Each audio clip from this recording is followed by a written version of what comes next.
दोस्तों, क्या आप जानते हैं लिक्विड को कंप्रेस नहीं किया जा सकता।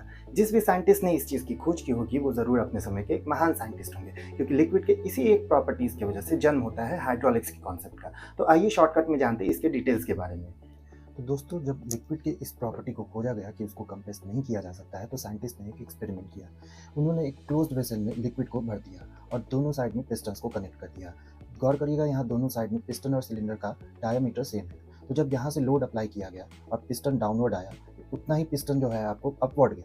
क्योंकि यहाँ पे लिक्विड कंप्रेस नहीं हो सकता है, तो मीन्स यहाँ पे जो लोड अप्लाई किया गया वही लोड आउटपुट साइड में ट्रांसफर होता है। और यहाँ से आपको जो है जन्म होता है पास्कल्स लॉ का। और पास्कल्स लॉ का प्रॉपर्टी जो इसमें यूज़ किया गया वो ये कहता है कि यहाँ पे लिक्विड के अंदर किसी भी पॉइंट पे अगर लिक्विड रेस्ट में है तो उसका प्रेशर का वैल्यू सेम होगा। मीन्स अगर यहाँ पे प्रेशर पी है तो यहाँ पे भी प्रेशर का वैल्यू पी ही होगा। और साइंटिस्ट ने इससे और भी ज़्यादा दिमाग लगाया क्या कि अगर P1 और P2 जो कि एक प्रेशर का वैल्यू है, इस पॉइंट में और इस पॉइंट में अगर सेम होगा, तो अगर हम डायमीटर का वैल्यू चेंज करेंगे P1 साइड में और P2 साइड में पिस्टन और सिलेंडर के अरेंजमेंट का, तो यहाँ पे मुझे अलग अलग रिजल्ट देखने को मिलेगा। मीन्स अगर आपने फोर्स F1 अप्लाई किया है यहाँ पे जो कि कम वैल्यू का होगा, तो आपको आउटपुट साइड में F2 का वैल्यू ज़्यादा मिलेगा। देखते हैं एक एग्जाम्पल से इसको समझते हैं। तो जैसे कि मैंने बोला P1 P2 का वैल्यू सेम है, सपोज मान लीजिए 5 केजी पर मीटर स्क्वायर का है। तो यहाँ पे P1 हम लोग जानते हैं फोर्स पर यूनिट एरिया का फॉर्मूला होता है प्रेशर का। तो यहाँ पे जस्ट हमने एग्जांपल ले लिया कि F1 का वैल्यू 100 केजी था जो हमने यहाँ पे अप्लाई किया, और A1 का वैल्यू 20 है। सेम आपको जो है F2 का वैल्यू यहाँ पे 1000 है और A2 का वैल्यू आपको 200। तो यहाँ पे आप देखोगे इस तरीके से हमारा इक्वेशन बैलेंस्ड है। लेकिन आप गौर करना, F1 का वैल्यू जहाँ 100 केजी था वहीं F2 का वैल्यू आपको 1000 केजी है। मीन्स आपको इस पूरे अरेंजमेंट की वजह से F2 जो है F1 के रिस्पेक्ट में 10 टाइम्स ज़्यादा आपको लोड मिला। मतलब आपने यहाँ पे कम लोड लगाया लेकिन आपको रिजल्ट में ज़्यादा लोड का वैल्यू मिला।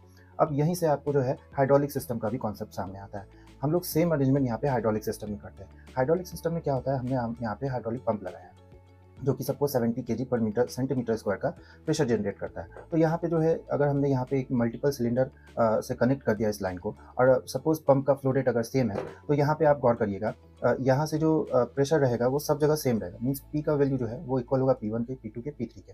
ठीक है, बस हम यहाँ पे क्या कर रहे हैं, पिस्टन सिलेंडर का अरेंजमेंट जो है उसका क्रॉस सेक्शन का वैल्यू जो है वो अलग अलग ले रहा है। मीन्स उसका डायमीटर अलग अलग ले रहे हैं। तो देखते हैं हम लोग यहाँ पे क्या होता है। तो मैंने 70 केजी पर सेंटीमीटर स्क्वायर को फोर्स पर यूनिट एरिया के टर्म में यहाँ तोड़ दिया। तो P के वैल्यू के हिसाब से कोरिलेट करके देखते हैं हम लोग। तो P इक्वल्स टू P1 जो है, यहाँ पे आप गौर करिएगा, F1 अपॉन A1 के इक्वल्स होगा। तो ये पहला वाला सिलेंडर में सपोज वेट जो है आपको जो है 4535 केजी का लगा है और एरिया आपको ये है। तो देखिए यहाँ पे भी आपको जो है आप 490 का लोड लगा रहे हो, लेकिन रिजल्ट आपको क्या मिल रहा है, 4535 का मिल रहा है। सेम चीज़ अगर आप P इक्वल्स टू P2 में देखोगे, तो आप 490 केजी का वेट लगा रहे हो तो आपको रिजल्ट में 13607 केजी का वेट मिल रहा है आपको। और यहाँ पे P3 के केस में देखिए, आप यहाँ पे प्रेशर 490 केजी का लग रहा है तो आपको रिजल्ट में 2721 केजी का रिजल्ट मिल रहा है। मतलब इतना वजन आप यहाँ से उठा सकते हो। इसलिए अलग अलग साइज में आप यहाँ पे वजन उठा सकते हो। तो यहाँ गौर करिएगा, 490 हमारा इनपुट लोड था और आउटपुट मैक्सिमम हमने यहाँ पे 13607 केजी का वजन हमने उठाया। और इसी पूरा अरेंजमेंट को हम लोग मैकेनिकल एडवांटेज भी बोलते हैं। मैकेनिकल एडवांटेज क्या होता है यहाँ पे, कि हमने कम लोड में ज़्यादा लोड जो है हमने उठा पाने में हम लोग सक्षम हुए थे। मीन्स कम इनपुट में ज़्यादा लोड हम लोग उठा पाए, इसी को हम लोग मैकेनिकल एडवांटेज भी कहते हैं।